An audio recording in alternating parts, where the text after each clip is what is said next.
Okay, children, continuing ahead with the extra sums of chapter 8. Now we will see question number 6. ABCD is a trapezium in which side AB is parallel to DC. ABCD is a trapezium. Side AB is parallel to side DC. E is the midpoint of AD. E midpoint दिया हुआ है आपको AD का. If F is a point on the side BC such that line segment such that EF is parallel to DC, फिर आपको EF parallel DC भी दिया हुआ है. Prove F is the midpoint of BC. Okay, ये तो first part तो almost same है पहले जैसा. And second है EF is equal to half of AB plus DC. आपको गिवन है AB parallel DC, आपको गिवन है EF parallel to DC, आपको गिवन है ये E midpoint है, आपको प्रूव करना है एफ भी मिड पॉइंट है. तो अगर आप वो देखो ये फर्स्ट पार्ट तो इनफैक्ट आप लोग को खुद ही आता होगा. EO is parallel to DC, और अगर ईओ पैरेलल टू डीसी है एंड ई मिड पॉइंट है then by converse of mid point theorem O is the mid point of AC. And अगर O mid point of AC है then we know OF is parallel to AB and O is the midpoint, then by converse of midpoint theorem we can write F is the midpoint of DC. First part तो more or less textbook वाला sum से it was a mirror image, it was almost the same. जो second वाला part है उसमें हल्का सा एक step करना है आपको. अब EO is equal to हम क्या लिख सकते हैं, अगर जैसे O is now also the midpoint, so EO is equal to half of DC by midpoint theorem. Similarly अब क्योंकि अब O midpoint है AC का, तो in triangle ABC you can write OF is equal to half of AB.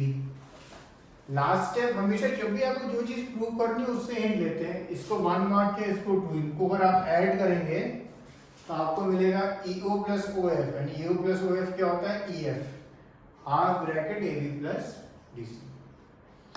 तो इसमें जो first part था वो काफी सेम था, बट क्योंकि सेकंड पार्ट डिफरेंट था और कई बार ये वाला सब 2 से 3 मार्क का आता है, but they get stuck. Whereas if you see it is very simple. ठीक है, अगर फर्स्ट में जब आप लिखेंगे EO half of DC you must mention the name of the triangle. In triangle ADC ENO are midpoints, therefore by midpoint theorem EO is equal to half of DC. Similarly, okay.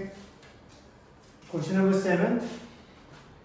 In a rhombus ABCD, ये rhombus दिया हुआ है आपको ABCD. अच्छा, rhombus की बस एक property होती है कि all sides are equal. ठीक है, एंगल्स के बारे में कोई इंफॉर्मेशन नहीं होती है हमारे पास. Altitude from D bisects to side AB bisects AB. A के अल्टीट्यूड है यानी ये 90 डिग्री है और ये बाइसेक्ट करता है यानी AT इक्वल टू TB है.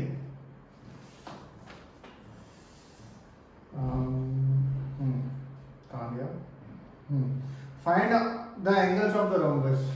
ये चार एंगल जो है ए बी सी डी आपको निकालना है. एक्चुअल में 2 ही निकालना है because rhombus is also parallelogram and opposite angles in a parallelogram are equal. In fact एक भी एंगल निकल गया तो सारे एंगल निकल जाएंगे. सपोज एक ए आ गया तो डी आ जाएगा क्योंकि सम ऑफ इंटीरियर एंगल्स 180 एंड ए और डी आ गया तो सामने वाले एंगल इक्वल ही होते हैं. AT इक्वल टू TB, तो मैं क्या करता हूँ कि BD ज्वाइन करता हूँ. ठीक है, मैंने BD ज्वाइन किया. जब मैंने BD ज्वाइन किया अब अगर मैं देखता हूँ triangle ATD and triangle BTD, ATD and BTD, क्या मैं इन ट्रायंगल्स को कॉन्ग्रुएंट प्रूव कर सकता हूँ क्या? अगर मैंने इन ट्रायंगल्स को कॉन्ग्रुएंट प्रूव कर दिया तो मुझे क्या मिलेगा, AD इक्वल टू DB मिलेगा by CPCT. AD equal to DB मिल जाएगा बाय CPCT. अच्छा, AD ऑलरेडी किसके इक्वल है, AB के भी आपको गिवन है, ये रोम्बस है ही. आपको ये गिवन है, ये फिगर क्या है, रोम्बस एंड रोम्बस की साइड्स इक्वल होती हैं. AD इक्वल टू AB तो है ही, तो इसका मतलब है फिर ये ट्रायंगल ADB क्या हो जाएगा, इक्विलैटरल ट्रायंगल. और अगर ये इक्विलैटरल ट्रायंगल है तो मतलब एंगल A कितना हो जाएगा आपका 60. एंगल है 60 तो सामने वाला भी 60. और एंगल है 60, तो और ये लाइंस ए बी और डी सी क्या है, पैरेलल है, तो आप एंगल डी निकाल सकते हो सम ऑफ इंटीरियर एंगल्स 180 से, और एंगल डी आ गया तो आप एंगल बी भी निकाल सकते हो क्योंकि वो इक्वल हो गए। तो फर्स्ट स्टेप आपको एक बस एक ये चीज प्रूव करनी है, triangle ATD congruent to triangle BTD आपको प्रूव करना है। अगर हो गया तो फिर ये आगे के स्टेप्स हो जाएंगे। अच्छा, व्हेनेवर ये स्पेशली एंगल्स वाले सम जो होते हैं, जैसे मैंने एक ये मेथड किया है कि हमने BD ज्वाइन किया है, इसके बाद ये दो ट्रायंगल कॉन्ग्रुएंट प्रूव करके ये सम हमने किया। अगर आपके पास कोई और मेथड हो और if there any other method if you want to do a particular sum, then आप वो भी कर सकते हैं। इट इज नॉट नेसेसरी कि जो मेथड मैंने यहाँ टेक्स्ट बुक पे लिखा है या इनफैक्ट टेक्स्ट बुक में भी कोई सॉल्व एग्जांपल है, सपोज आपको लगता है कोई आपको और अलग मेथड है आपका, तो आप उससे भी कर सकते हैं। Sometimes when you find a solution of by different method on your own, उसका एक एडवांटेज होता है, जब एग्जाम के लिए आप प्रिपरेशन कर रहे होते हो तो वो सब आपको ऑटोमेटिकली याद होता है। So that's the advantage. Question number 8 बहुत ही सिंपल क्वेश्चन है, मतलब इसमें कुछ करने जैसा है नहीं। इन ट्रायंगल ABC, एक ये ट्रायंगल ABC है, median AD is produce to x, median AD मतलब सामने वाली साइड को इक्वल भाग में डिवाइड करता है, AD को प्रोड्यूस किया till x such that AD equal to dx। prove ABXC is a parallelogram। AD equal to dx दिया है और ये मीडियन था, तो मीडियन सामने वाली साइड को इक्वल भाग में डिवाइड करता है। तो क्वेश्चन नंबर 8 में अगेन ये ट्रिक क्वेश्चन है बेसिकली, इन द सेंस कि इस समय आपको लिटरली ऑलमोस्ट कुछ करना नहीं है, बस एक सेंटेंस लिखना है। पर बच्चे क्या करते हैं, कोई सोचने लगते हैं कौन सा ट्रायंगल हम कॉन्ग्रुएंट प्रूव करें कि पैरेललोग्राम की प्रॉपर्टी कोई मैच हो जाए कि ऑपोजिट साइड्स इक्वल वगैरह। अगर आपको पैरेललोग्राम की एक जो मेन प्रॉपर्टी याद है, that a figure is a parallelogram if the diagonals bisect each other, तो आपको बस यहाँ क्या लिखना है, as AD equal to dx given है and BD equal to DC। वो क्यों है, क्योंकि AD is the median, therefore the given figure is a parallelogram, as in a parallelogram diagonals bisect each other। तो क्वेश्चन नंबर 8 में कुछ भी actual में करना नहीं है, बट कई बार वो अगर चीज हमें ध्यान में नहीं आती तो हम कुछ ना कुछ अलग मेथड करने का सोचते रहते हैं।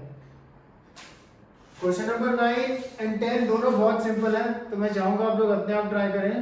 If the angles of ABCD are taken in order, prove that it is a trapezium। Trapezium की बस एक प्रॉपर्टी होती है कि one pair of sides is parallel। तो अगर आपने इंटीरियर एंगल का कोई भी एक पेयर ऑफ इंटीरियर एंगल का सम जो होता है वो 180 प्रूव कर दिया, ठीक है, ये और ये एंगल का सम सपोज आपने 180 प्रूव कर दिया, तो आप हम क्या बोल सकते हैं, this line is parallel to this line and line parallel है, one pair of line is parallel, then it is a trapezium. Question number 10, in a parallelogram ये एंगल दिए हुए हैं ABCD और फाइंड ऑल द एंगल्स लिखा है। तो obviously angle A और सी क्या होते हैं, इक्वल होते हैं, तो दोनों को आप आमने सामने रख के आप इजीली सम में x निकाल सकते हैं और फिर वहां से आप आगे ले जाएंगे। अब हम देखते हैं क्वेश्चन नंबर 11 जिसकी फिगर भी दी हुई है आपको।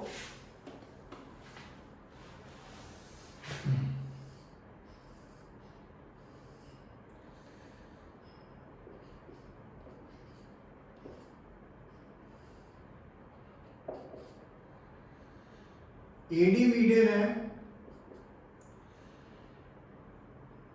Through A and E is the mid point of AD। E भी मिड पॉइंट दिया हुआ है आपको,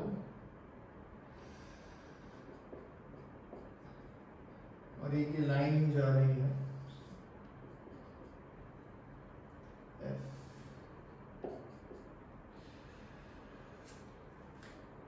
through AF is equal to 1/3 of AC। ये आपको प्रूव करना है। आपको गिवन है E मिड पॉइंट है AD का एंड D मिड पॉइंट है यहाँ का, तो हमें इसमें एक कंस्ट्रक्शन करनी होती है कोई इस क्वेश्चन में। एक ये लाइन ड्रॉ करते हैं DT, draw DT parallel to FB, ठीक है, FB के पैरेलल ड्रॉ करिए हमने, ठीक है। अब ये सब बहुत सिंपल हो जाता है, बस दो बार ही converse of mid point theorem लगानी। सबसे पहले आप ट्रायंगल BFC में काम करेंगे। जब भी मिड पॉइंट थ्योरम या converse of mid point theorem आप whenever you are using, just remember to name the triangle always.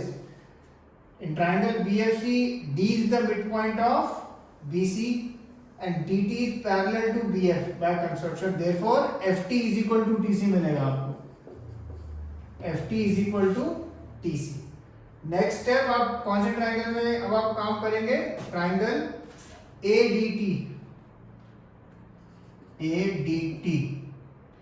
जब आप ट्राइंगल ADT में आप काम करेंगे, क्वेश्चन में गिवन है E is the mid point and हमने अभी जैसे हमने देखा BF पैरेलल टू DT यानी EF is also parallel to DT. Therefore आप क्या कंक्लूड कर सकते हैं? AF is equal to FT.